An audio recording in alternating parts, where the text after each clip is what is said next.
Buenos días, jóvenes. Vamos a resolver otro ejemplo de aplicación de la ley de inducción de Faraday, y en este caso tenemos un problema en el que nos dice que hay una figura que muestra una espira rectangular de ancho L y un alambre deslizante con una masa M. Dice que está inmersa en un campo magnético B que está dirigido perpendicularmente al plano de la espira y hacia el plano de la figura. Dice que se le da al alambre deslizante una velocidad inicial v sub 0 y luego este alambre se libera. Se desprecia los efectos de la fricción entre el alambre deslizante y la espira, y la resistencia eléctrica de la espira es despreciable en comparación con la resistencia eléctrica del alambre deslizante. Nos piden que obtengamos una expresión para la fuerza F, la magnitud de la fuerza ejercida sobre el alambre mientras se mueva a rapidez v. La parte B nos pide demostrar que la distancia x que el alambre recorre antes de detenerse es igual al producto de la masa por la velocidad inicial por la resistencia eléctrica dividido entre la longitud del alambre elevada al cuadrado multiplicada por la magnitud del campo eléctrico elevado al cuadrado.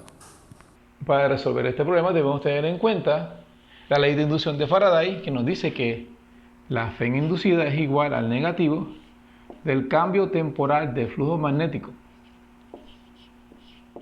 Pero también debemos tener en cuenta los conceptos de dinámica que se trabajaron en la física mecánica.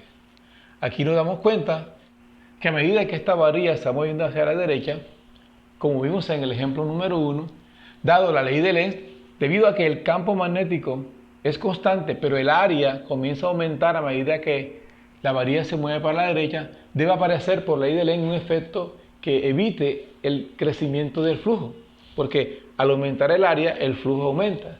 Entonces la fuerza que resulta, tal como vimos en el ejemplo número 1, apunta hacia la izquierda.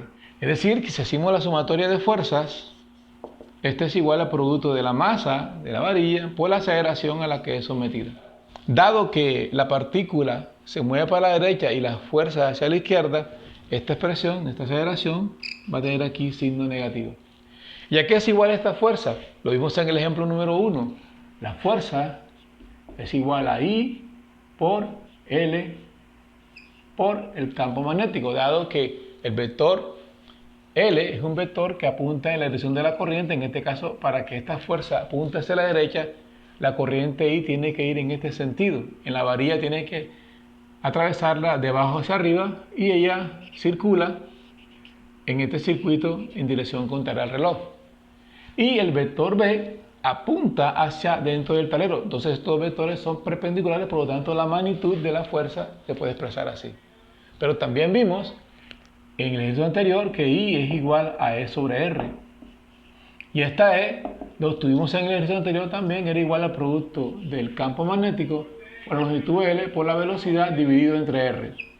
Si reemplazamos estos valores en esta expresión de la fuerza, encontramos que esta fuerza es igual al producto de I, que es esta expresión, por L por B, por lo tanto aquí quedaría B cuadrado, L cuadrado por la velocidad V, todo esto dividido entre la resistencia eléctrica de la varilla. Entonces, esta expresión nos quedaría así, que el producto de B cuadrado, L cuadrado, V sobre R es igual a menos la masa por la aceleración. Pero la aceleración la podemos expresar en términos de su definición a partir de la variación de la velocidad con respecto al tiempo. Entonces esto quedaría de esta manera. Si organizamos esta ecuación, nos quedaría así entonces, que la variación de la velocidad con respecto al tiempo de v de t más b campo al cuadrado, L al cuadrado, longitud por la velocidad, sobre masa por resistencia eléctrica es igual a 0. Esta expresión es una ecuación diferencial de primer orden. Se puede solucionar por separación de variables. Entonces usted puede separar las variables aquí. Digamos entonces, por ejemplo, que ahí se aplicó la separación de variables. Si usted resuelve esta integral, obtiene aquí que el logaritmo natural de la velocidad por tiempo más una constante de integración. Esta constante de integración puede averiguarse en términos de las condiciones iniciales. Recuerden que en el tiempo t igual a 0, la velocidad inicial era v sub 0 según el problema. A logaritmo natural de v sub 0. Por lo tanto, entonces, logaritmo natural de v es igual a menos b cuadrado L cuadrado sobre m por r por t más logaritmo natural de v sub 0. Es igual a la velocidad inicial por la función exponencial e elevado a la menos b cuadrado L cuadrado sobre la masa por la resistencia eléctrica multiplicada por el tiempo. Esta expresión nos indica el comportamiento temporal de la velocidad.